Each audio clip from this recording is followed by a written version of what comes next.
Welcome to the Social for Brokers podcast. Today, I have with me Robert McGarry from Syndeo, who specialises in helping individuals in the financial services industry communicate with their clients digitally. That is quite a bit of a mouthful, so I'm going to break it down because it's something that I've looked at before this call, and it's a really interesting bit of software, and it's actually been used by one of our clients and people that we've had on the podcast before, the Mortgage Hut, so we're going to get into it. If you're not sure what it is or what they do, it includes artificial intelligence, conversational technology. So what that is, or part of it, and Robert will dip into this, is when you go onto a website and you almost see that pop up on the right-hand side of somebody that you can have a conversation with. At the very basic level, it's that, but there's so much more too, which Robert's going to speak to us about. These kind of things are huge at the minute, and this is exactly why I wanted to get Robert on here, because it can convert your website visitors into leads, and a lot of mortgage brokers at the moment are looking for more ways to generate leads because we know the purchase market has quietened up. So anything that can give you a bit of an insight into that industry, we thought we'd bring Robert in onto the podcast to have a chat about that. So Robert, thank you so much for coming on. How are you doing? I'm very well, thanks, and thanks for having me. It's that's all right. To talk to you and meet you and meet all of your customers as well and clients. It's good to do that. It's good to talk. Yeah, good to speak about this company that I hadn't heard of before I started speaking to Chris and Nicola at the Mortgage Hut. And it's nice to have a different accent on the podcast because I'm getting fed up with the English one, to be honest with you. Well, this is a different accent, no doubt. So are you guys based in Northern Ireland? Yeah, where I'm speaking to you from the centre of Belfast, and our workforce are largely Northern Irish based. We do have some people in other parts of the world, but the company is a Northern Irish organisation. Yeah, so we've been going since 2018, growing and getting bigger and more. We're recruiting all the time. We've expanded quite significantly from those small beginnings into the side of the company we are now. Yeah. And what's the size of the company now? How many staff? I would say we're probably about 25 all told, one way or another. Oh wow, quite a big one then, yeah. So we do lots of business. And whilst we're talking today specifically about our business around mortgage brokerages, we do business for large financial and retail organizations, and we provide other services as well as the one we're going to talk about today. So not everybody is involved in what we're talking about, but we've got a number of people who can move between two sides of the business. Sure. And it'd be interesting to talk about how you got into that niche, because niche is a word that's thrown about a lot in the mortgage industry, that you should pick your niche and kind of go in on it. But we'll talk about that shortly. Now, before the podcast started, I said to Robert, talk to me as if I know nothing about this. Now, I think I am quite tech savvy. I know what goes on, but some terminology that's used in the tech space can be quite daunting. So if you can just strip it all back for us and tell us exactly what Syndeo does and how you've helped mortgage brokers in the past. Right. Okay. So your initial introduction about a feature that occurs on a website, which when you click allows you to interact with, is a very good starting point. And in fact, I would say most businesses will be thinking about that whenever they hear me talk. They're thinking about the small blue circle at the bottom right-hand corner of their website, which whenever you click starts into a like, do you want to talk to us? Mm-hmm. And that can also have a flag before that, which encourages you to come to it. So that's where we start, and that's the simplest way of thinking about what we do. But that's not just what we do. So typically that would be a chatbot, either a chatbot or a live chat. So it's a piece of technology in the case of a chatbot, or a person maybe who's picking up the call if it's a live chat. And the purpose of that on the website is to get sufficient information from you to be able to call you a lead, and then pass that lead back into your organization. That's the base functionality. And what we do is we do that as part of a bot. We use artificial intelligence to run the conversation. And so we're trying to make that experience. We don't want to pretend to be a live person because that would be passing off, but we want to be able to provide you with an experience that feels like a live person.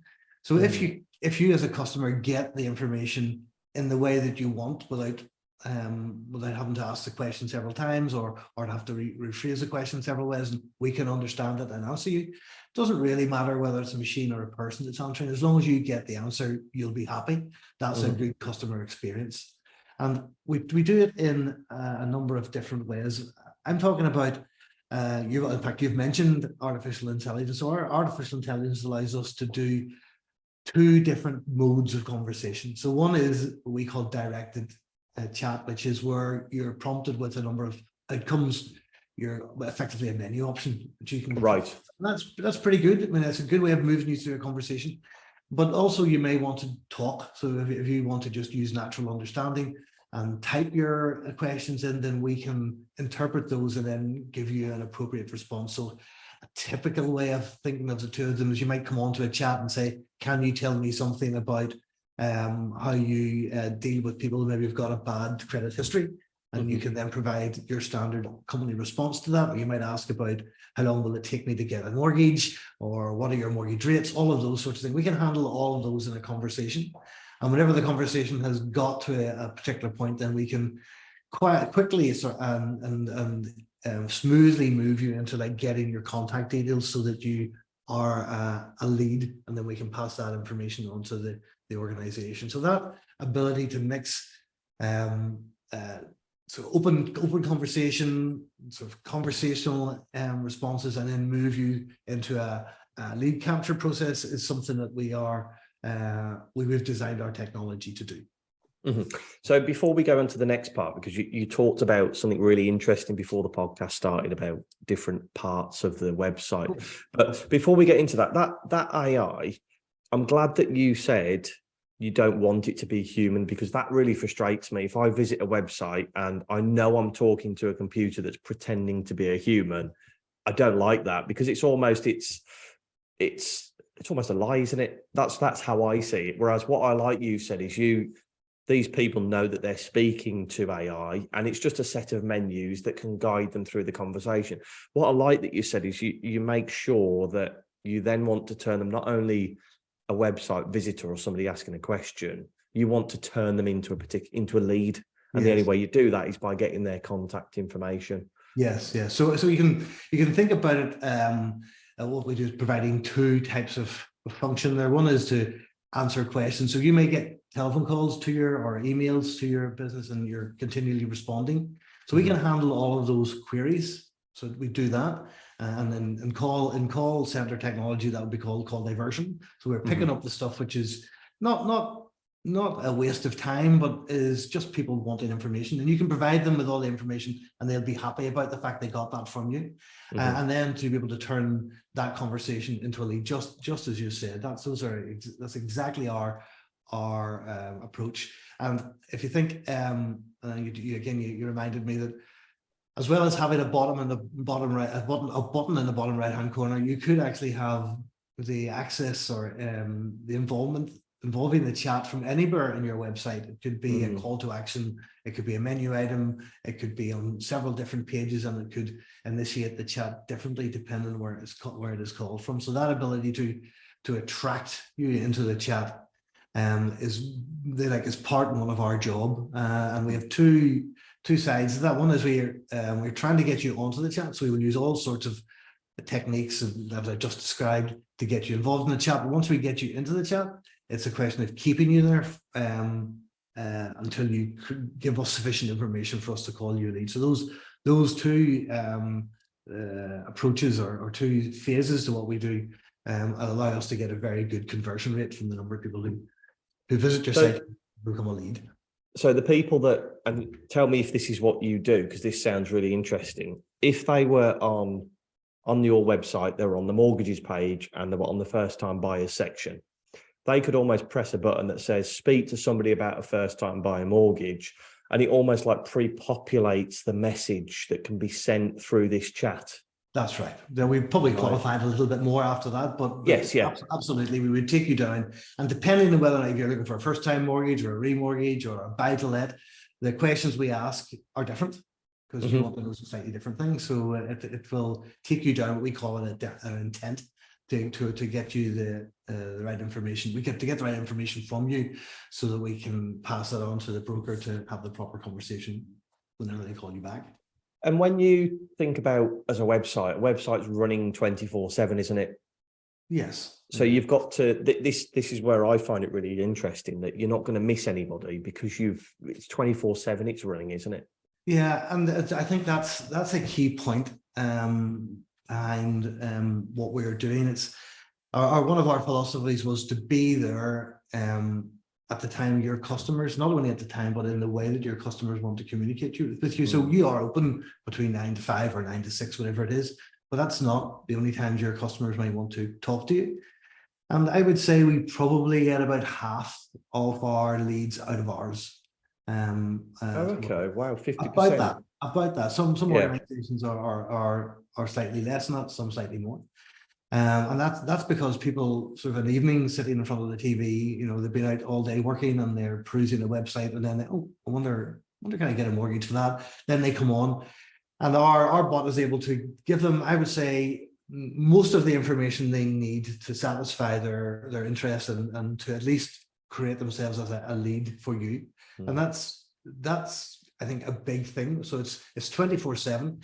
So we could be there at any time of the day and night, obviously, but also the channels that people use. So it's not just a web chat. I mean, they could also contact you using Facebook Messenger if you've got a Facebook presence, or Viber if you use that, or WhatsApp if you use that. So it's kind of being there in the right place at the right time, so your customers can talk to you. Yeah, so making sure that all channels are open. Yes. And that's a big thing for us as well. We say to people, social media posts don't just appear between the hours of 9 and 5. Yes. When people are scrolling on social media, they can see that you're talking about mortgages without you having to actually speak to them on the phone. Exactly. And that's a very simple way of looking at it. Do you have any integration between the website and their social media with some of your mortgage clients? Well, I think the easiest one to think about is Facebook, because most people are familiar with that. So you're absolutely right. If somebody was on your Facebook site and they were scrolling and they saw a product that they were particularly interested in, a mortgage offer, then normally what they might do is they might send you an email, or you might send them to fill in a form with, we'd be interested in that and we'll get back to you. That's pretty standard. But what we could do then is, if you then click to the Facebook Messenger button on our website, then they would start a conversation with our AI, so that you can ask it questions. We would respond on your Facebook Messenger while you're on Facebook, and then take all the information. Once we'd sorted out that you're interested in this particular offer, then we could create that as a lead, and then we would tell them, well, okay, thank you very much for that information. One of our advisors will be back to you shortly, either the next morning or Monday morning if it's over the weekend. So that ability to interact with Facebook posts whenever you're on Facebook is I think what you're asking me. And definitely because that channel, or if you have it on your Facebook or your own website, we can do it in a similar way as well. Yeah, I just think people are very familiar with social media because we use it pretty much every day. So it's a great way to start a conversation, to start it through Facebook, but use your AI tools to be able to carry on that conversation going. And it was interesting. I was reading your social media stats, and they reckon that 1 in 10 agent interactions will be automated by 2026. Yes. So 10% of all companies are going to have a bot speaking to them instead of a human. Yeah, I mean, it's definitely the way things are going in all manner of industries, and it's I mean, our background was originally in voice and IVRs, so that's we realized that even sort of 10 years ago, we could see the growing non-voice the channels becoming important. And that's just been a trend that we have seen continue to grow. And that statistic that you've cast out there, we're starting to see that coming now. It's definitely it's not necessarily all that far. COVID's fast forwarded that, hasn't it? Because you don't need more staff to run those things. So let's talk about another platform, another social media platform. And a lot of people probably don't think this is a social media platform, but WhatsApp is classed as a social media platform. How do you guys integrate WhatsApp with your services, and how can it help brokers? Okay, that's a nice one. So if you can imagine, you on your phone sitting in front of the television and you type in the name of a mortgage broker that you've seen advertised, or you follow a link and it brings you to their web page, which is rendered on your mobile phone. In the bottom right hand corner of that, you could have a WhatsApp button. Whenever you press that WhatsApp button, it'll kick you into the WhatsApp app, and you can ask in the similar way as I was talking about the web chat button. It now acts like that, and you can do all the same things. So that if you like, the AI is now sitting behind WhatsApp, right, and behaving in the same way as the AI would behind, like I just described, in Facebook or on the website. So you can do the same things. You can ask it questions about the type of mortgages, times, all of that, and then it will also then take you through a lead capture depending on the type of product you're interested in. Now that's it. So it does exactly the same thing, but the big advantage for us is that on a website, if you've entered a web chat and you've moved away from the website, you're gone. The only thing you have is whatever you've left behind you. So it might be a telephone number, or it could be an email. But if you've communicated with a mortgage brokerage using WhatsApp, then that mortgage brokerage can go back to you at any time, and it will just be as if a friend is calling you, and so you've got it's persistent is the important thing. Like Facebook, it's persistent. You have their WhatsApp address. You can call them at any, or message them at any point after the conversation. You're not in the mad rush to get them before they leave the website. You're not trying to get them on the telephone or trying to get them to come back to an email. You have them on WhatsApp, and the glorious thing about WhatsApp is that you can tell when they've read your message. You don't have to worry about that they get that, and which is and it's also brilliant for being able to attach documents and scans of documents, so you can go back and say, I didn't quite get I should have asked you for, you wouldn't scan that for us. I mean, there's all sorts of other things. It's encrypted, so you're safe and secure with it. But from a business point of view, because we're using a WhatsApp for business, any interaction that your business has with a particular client is recorded. It's there. So if for compliance purposes, or even just to go back and check to see what somebody told you or what you've told them, then you can go back and you can check through the conversation and see what, not only what you have said, but maybe one of your brokers has said on your behalf. So that ability, and that's why we think WhatsApp is fantastic, isn't it? And WhatsApp desktop as well. I know it's nothing to do with your software, but WhatsApp desktop is one of the biggest things that's changed a lot of industries over the last few years. Yes, being able to type out messages is a huge thing, and creating groups for people that have mortgages, husband and wife, that you're no longer relying on them speaking to each other at night. You can update them both at the same time. One thing I was going to say about WhatsApp is, can you preset the questions? So say if you took on a new client and for example, your new client calls them agreement in principles, not decision in principles. Can you tailor the responses in this AI chat, or is it set? No, it's completely tailorable.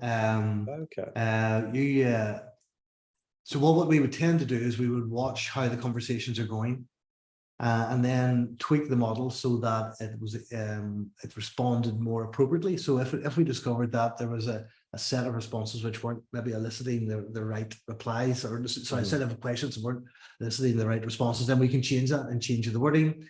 And if we discover that there are people looking for something different from the conversation that we have originally set it up for, we can make that change incredibly simply. Either we can do that at Syndeo, or somebody in the mortgage company can do that for themselves. So it's not a so it's fluid thing. So it's something that can be changed. Absolutely, absolutely. And I saw something on your socials, the WhatsApp. So they stored all in one like dashboard that you have. So that's another good point. All of the channels I've just mentioned there, web chat, Facebook, WhatsApp, Viber, Messenger, all of those. So we have the ability to access them from a single, not a dashboard as such, more like a user inbox where they can see all the feeds. So you can see all. If I Robert McGarry, was to come on his WhatsApp, and then all on his SMS, and then on his web chat, you would see all of my conversations in your inbox, and you could then could see them that way. You don't have to keep logging into different applications to manage the different chats or the different platforms. So that all in one place is a key feature for us. Absolutely. That's really useful. And what results have your mortgage broker seen that you've worked with? Can you give us any examples of people that you've worked with in the past? Well, you've mentioned the Mortgage Hub, and they were very interactive in how they and visionary in how they wanted to use our technology, and they were able to get really quite impressive results from what we were doing. They were, even just in a one period, and I can't remember, was it the first 30 days or the second 30 days, they managed to generate sort of almost over 200 odd leads from in a month. I would say also that they were getting well over half of their leads generated out of our effects. And from memory, it was 54% they were getting out of ours. So that was business they would maybe not have got previously, or would have appeared maybe as a cooler lead than what we were able to present to them. And there are, because we're using AI to do this and not a live person sitting typing in all hours of the night, it's considerably less expensive, let's put it that way, than having a member of staff to reply to them. Yeah, you can. Exactly. Yes, it is. And what you need to do is you need to drive people to your website to be able to turn them into, and obviously the Mortgage Hub are doing a lot of SEO to be able to push them to that. Completely. But those people that are on there, it's, for me, from the outside in, not being a mortgage broker, and I've got no affiliation with Syndeo at all, but seeing this is a way that can not only start a conversation with somebody that's on your website, but also maintain that conversation and convert it into a lead instead of just letting them browse through your website. Oh, completely. I mean, and I wouldn't necessarily say that this is the only way that you allow people on your website to talk to you, but it is a very effective way. I mean, you can still have forums, you can still have, contact me, emails sent. You can do all of that. It all still works. And this is just maybe an approach that works for a demographic that likes using, or is more used to social media. But from our perspective, the engagement is a lot more is a lot more complete. It's a lot more sticky. So you're not wandering off the website and going off and doing something else. And once you start the chat, we hope that throughout the chat that we're able to answer all of your questions and keep you within the conversation until you give us sufficient information for us to call a lead. So you're not wandering away. And we call that containment in our talk. So in our speaks, we've been able to, once you've got them into the chat, contain them by making sure you're answering all of their questions and responding to the answers they give in an appropriate way that keeps them engaged in the conversation. Awesome. So here's a question for you. Where do you think AI is taking this industry next? What do you foresee in the future for this? Right. Okay. So I can see that I think there are a number of different approaches. I would say that businesses will have to adapt to a changing demographic, because it's not all 30-somethings and 40-somethings buying houses now. You hope there are people who have grown up with social media, who have grown up with TikTok, and that's how they speak to their friends and their family. And I think that businesses will have to learn to do the same thing. It's not particularly unusual for Generation Z to be doing quite significant pieces of personal transacting and then also business transacting over the likes of WhatsApp and Facebook and TikTok and all of the other popular platforms. It's a very good point. I honestly think you will start to have clients that are, say, mid-20s, and I don't know which generation that is. I always get confused with the Gen Z, Gen X, whatever it may be. But there will be people that will do mortgage without picking up the phone. Yeah. Because they can verify their ID online. Yeah. They can send you their bank statements. They've got open banking. They can send everything through to you, and there'll be no interaction whatsoever. And that's not a bad thing. That's just how that group or that particular person likes to communicate with somebody. Well, that's it, and I think that's the advantage, that you don't close down all channels and become solely digital, but Yeah. they're growing, as you mentioned, 1 in 10 in a couple of years will be doing it that way. So you've got to, I think, be there. Otherwise, they just go past you and find somebody who does. That's it. And you've then got to think it's not just the age, because I love this AI conversation. It's how people that used to do things by phone and face to face now find it so much easier to do it over text or WhatsApp. Because if you think a nurse that works nights, then they've neither got the time or the inclination after a 12-hour shift to pick up the phone to a mortgage broker and talk to them about rates. Yeah. Send it all through on WhatsApp for me. I'll do it when I wake up, when I'm on my way to work or I'm having a break, and I don't have to speak to anyone. I'm worried about getting to the next family do, looking after the kids, getting to work. Yes, no, I completely agree. I think you've hit Do you the see? nail on the head there. The sort of the idea that you'd have to actually sit down in an office and call somebody and then have a probably quite an intense conversation whenever there's ever so much going on in your life. I mean, I can't see many people doing that, and certainly not younger people, or as you describe, people on the move who are just like, answer me this question, I'll get back to that whenever I can get back to it. And that Exactly. that is the beauty. And I think that's if you like, it's almost not in real time. It's out of sequence, it's asynchronous, so you can do it that way. No, for sure. Definitely that's the thing. No, it's been really interesting talking to you, Rob. It's really interesting to see not only how that product can help, but like the future of this industry and how it can help. Is there anything that you guys can help mortgage brokers with at the moment in terms of lead generation that you want to mention? Well, I would say that the key thing is to think about where your customers are likely to be coming from and who they are. And as we mentioned, if they are sort of becoming more young as time goes on, then I think you need to think about how they communicate. And I think there are definitely people in the business who think that their customers have to hear the tone of their voice to be able to buy from them. And I don't think that's the way things are going. I think people are prepared to buy, as you said, without ever speaking to anybody. And you will have to accommodate those potential customers, or they'll find somebody else who will treat them like the way they want to be treated. Yeah. Very good point. As a thank you, we'd like to make a £10 donation to a charity of your choice. Which charity did you want to make the donation to? So I would like you to make the donation to the My Name's Doddy charity. It's for motor neuron disease research. Okay. Probably you may have seen recently. He was quite a famous Scottish rugby player who had contracted motor neuron disease about 5 years ago and died earlier on last month. And it's a charity which is, I mean, I'm an ex-rugby player. It's a charity which is close to my heart and many others in this game. And if that would be possible, that would be fantastic. Yeah, great. We will make that donation for you, no problem at all. Okay. And the best place for people to get in touch with you, Robert, where's the best place?